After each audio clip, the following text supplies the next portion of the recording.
আসসালামু আলাইকুম বন্ধুরা, এই যে আমার শ্বশুর বাড়িতে আসলাম। তো এটা কি গরু মাংস না? ডাল, আচ্ছা দাও, বাদ দাও, খাই। গরু মাংস রান্না হয়েছে আমার জন্য, আর ডাল আছে। রাত বাজে আনুমানিক 11:30। শ্বশুর বাড়িতে আজকে আসছি আমার ওয়াইফ এবং আমার বাচ্চারা নেওয়ার জন্য। তো রাত করে অনেক কষ্ট করে আমার ওয়াইফ রান্না করছে। আর দাও একটু, আগে কি গরু মাংস দাও নাকি? দেখেন গরুর মাংসের কালারটা দেখেন, মাশাআল্লাহ। রান্না তুমি করছো না? তুমি ছাড়া কি রান্নাবো, জানি তো। টেস্ট করি, বিসমিল্লাহ।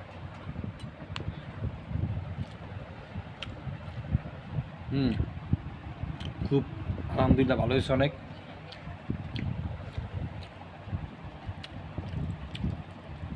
গরুর মাংস লোভনীয়। এমন কোনো মানুষ নাই দেখবেন যার ডায়াবেটিস, যার অনেক সমস্যা, ডাক্তার নিষেধ করছে, তারপরে কি গরু মাংস দেখলে লোভ সামলাতেই পারবো না, এরকম ব্যক্তি কম। সেও 2 টুকরা খেয়ে গো।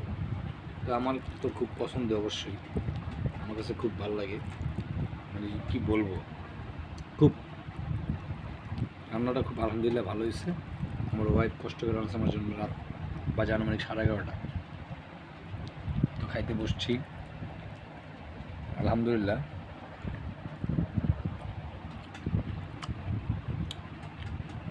খুব মজা হয়েছে ইনশাআল্লাহ।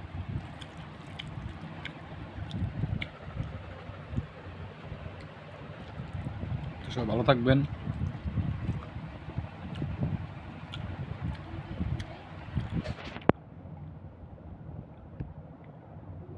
আমি বিদায় নিচ্ছি। খাওয়ার সময় বেশি কথা বলতে হয় না। পরবর্তীতে আবার ইনশাল্লাহ একটা ভিডিওতে আসবো।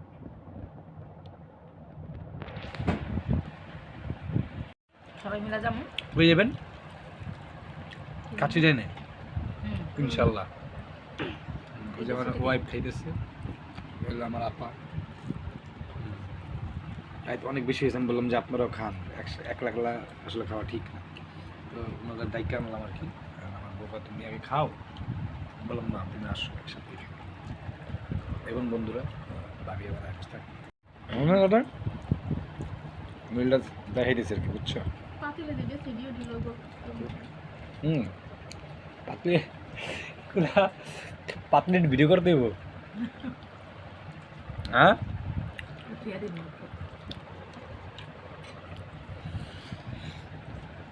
এই একটা সমস্যা যে এই যে ভাবি খায় না, হ্যাঁ, গরু মাংস কি কম তো টেস্টি।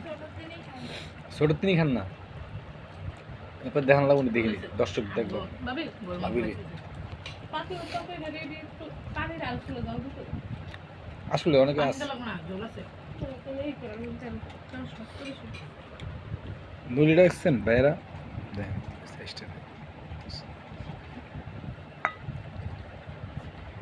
এই যে